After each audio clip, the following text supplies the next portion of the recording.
अस्सलाम वालेकुम नाज़रीन and once again welcome back in the current talk with Ammar.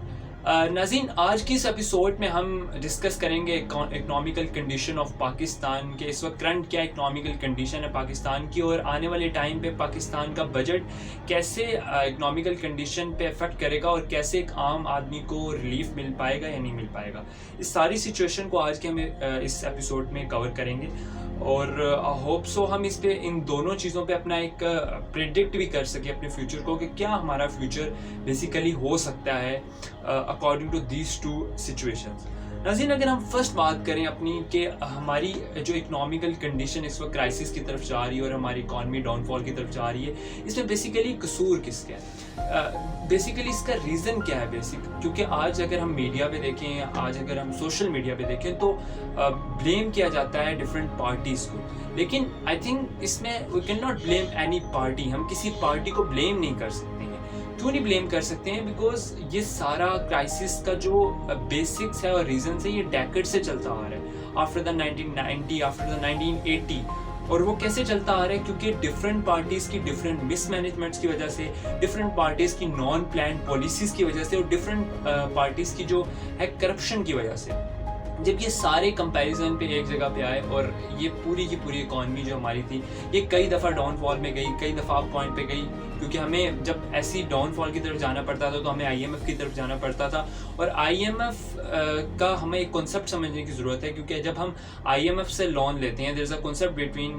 Difference between IMF और अगर हम दूसरी कंट्रीज से लोन लेते हैं। अगर हम आईएमएफ से लोन लेते हैं तो आईएमएफ से लोन लेने के बाद हमें उनकी कुछ सिचुएशंस होती हैं जिन पे इम्प्लीमेंट करना होता है, उनकी कुछ मुतालबात होते हैं जो कंट्री पे हमें इम्प्लीमेंट करने पड़ते हैं, और उन मुतालबात की जद में आके एक आम आदमी पे बोझ पड़ता है, जिससे हमारी इकॉनमी भी कह लें डाउनफॉल की तरफ तो जाती ही है, लेकिन एक आम आदमी जो पिस रहा होता है नीचे। और दूसरी तरफ अगर हम बात करें, अगर हम किसी और कंट्री लाइक द चाइना से हम लेते हैं तो वो हमारे लिए बेनिफिट ये होता है कि वो लोन देते हैं without any situation, without any way, और उस पर हमें किसी चीज़ की इकोनॉमिकली हमें उस पर इम्प्लीमेंट नहीं करना पड़ता है। सो जब बिकॉज हम लोग स्टार्ट से आईएमएफ के पास जा रहे थे तो आईएमएफ के पास जाने से हमारा ये नुकसान होता था कि हमारे जो वो सिचुएशंस देते थे उनका हमारी इकॉनमी पे तो इम्पैक्ट होता था, लेकिन साथ एक आम आदमी पे भी हमारा उसका बहुत बड़ा इफेक्ट होता था। और mismanagement, as I said in the first, कि हमारी मिसमैनेजमेंट्स हुई, उसके अलावा हमारी नॉन प्लान पॉलिसीज़ थी जिसकी वजह से हम लोग कई दफ़ा आईएमएफ के पास जा चुके हैं, और वही आईएमएफ की वजह से आज हमारी सिचुएशन जो है वो इकोनॉमिकली अगेन डाउनफॉल की तरफ हुई है और हम अगेन आईएमएफ के पास गए हैं। अगर मैं आपको जीडीपी ग्रोथ बताता चलूँ, as I said in the first, कि कैसे हमारी जो इकॉनमी इस वक्त क्राइसिस की तरफ जा रही है, इसके पीछे डेकेड्स हैं।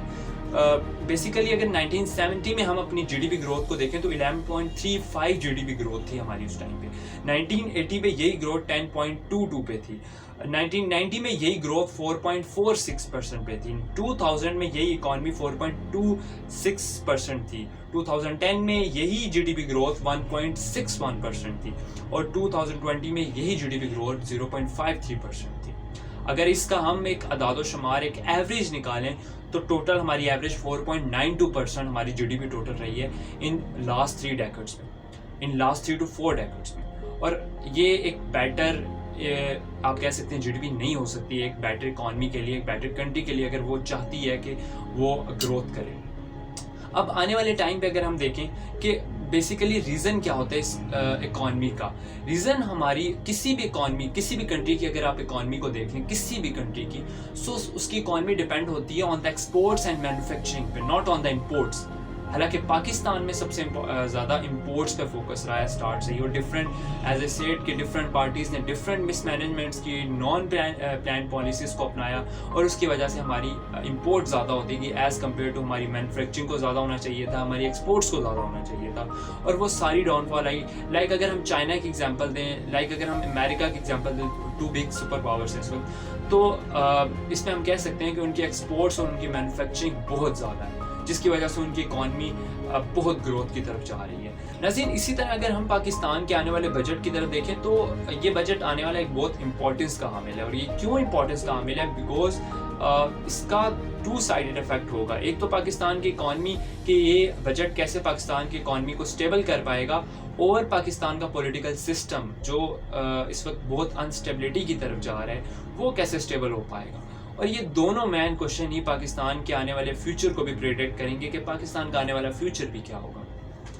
नाज़रीन, अगर इसमें हम पाकिस्तान की इकॉनमी को देखें तो इकॉनमी को स्टेबल करने के लिए हमारी गवर्नमेंट को कुछ स्टेप्स लेने पड़ेंगे इस बजट में, जिसमें एक आम आदमी को भी रिलीफ मिले और हमारी जो टोटल इकॉनमी है, हमारा करंट अकाउंट है जो कंट्री का, वो भी डिफॉल्ट ना हो और वो भी हमारी बैंकक्रप्टी की तरफ ना जाए। एज IMF से तो हम लोन ले ही चुके हैं, लेकिन उस IMF से लोन लेने के बाद हमें कैसे सिचुएशन को हैंडल करके कैसे उस लोन को एक बेटर पोजीशंस पे इम्प्लीमेंट करना होगा, ये बहुत बड़ा क्वेश्चन है हमारी। और दूसरी चीज़ कि पाकिस्तान का पॉलिटिकल सिस्टम, क्या ये बजट एक नया पॉलिटिकल स्टेबिलिटी कंट्री में जो है वो पैदा कर देगा, या ये बजट आने वाले टाइम पे पाकिस्तान में अमन को बरकरार रख पाएगा या नहीं रख पाएगा, ये भी एक बहुत बड़ा क्वेश्चन है। तो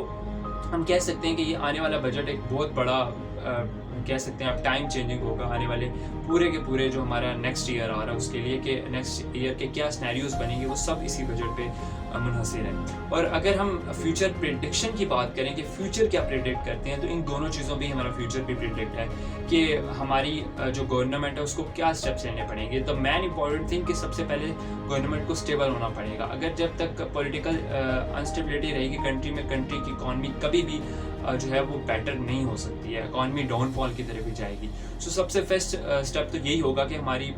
गवर्नमेंट को स्टेबल होना पड़ेगा, और हमारी गवर्नमेंट को स्टेबल होने के बाद कुछ ऐसे स्टेप्स लेने पड़ेंगे जिसमें हमारी आम आदमी को रिलीफ भी मिले और आम आदमी हमारी इकॉनमी को ग्रो भी कर पाए। Like just we take the example from China, कि चाइना कैसे एक ऐसी इकॉनमी पर पहुंच गया। उसकी बेसिक वजह ये है कि उसका एक आम आदमी अपनी रिस्पॉन्सिबिलिटी के साथ अपनी इकॉनमी को ग्रोथ करने में और हुब्बुल वतनी के साथ अपने मुल्क को ग्रोथ की तरफ लेके जाता है। लेकिन इन द पाकिस्तान एक आम आदमी अपनी बेसिक फैसिलिटीज़ उसे ही नहीं मिल पा रही होती हैं, तो हाउ वी कैन इमेजिन कि वो एक बेटर इकॉनमी का सोच पाएगा, या एक बेटर आप कह सकते हैं अपने आप के साथ साथ मुल्क के फ़ायदे के लिए सोच पाएगा। सो ये बहुत इंपॉर्टेंट है कि पहले स्टेबल गवर्नमेंट आए, और स्टेबल गवर्नमेंट आने के बाद वो स्टेबल गवर्नमेंट कुछ ऐसे स्टेप्स ले जो आम आदमी को रिलीफ के साथ साथ उसको वो सोच भी दे सकें, जिस सोच के ज़रिए से वो एक नया आइडिया लेके आ सके, एक नया आइडिया लाए जिससे वो अपनी कंट्री को ग्रोथ की तरफ ला सके, जिसमें वो अपनी कंट्री को यूथ को स्पेशली टेक्नोलॉजी की तरफ ला सके। इसके अलावा और कई फैक्ट्स हैं जो कि हमारी यूथ को और हमारी आवाम को इस वक्त चाहिए होंगे। सो हम कह सकते हैं कि आने वाला बजट एक बहुत बड़ा टाइम चेंजिंग होगा, और यही बजट डिसाइड करेगा कि हमारा क्या फ्यूचर होगा और क्या हमारा नेक्स्ट ईयर का सिनेरियो कैसा गुजरेगा। नाज़रीन, होप सो मेरी आज की वीडियो आपको पसंद आई होगी। अगर पसंद आई है तो लाइक कीजिएगा, शेयर कीजिएगा। इंशाल्लाह अगली वीडियो में एक नए कंटेंट के साथ हाजिर होंगे। अल्लाह ने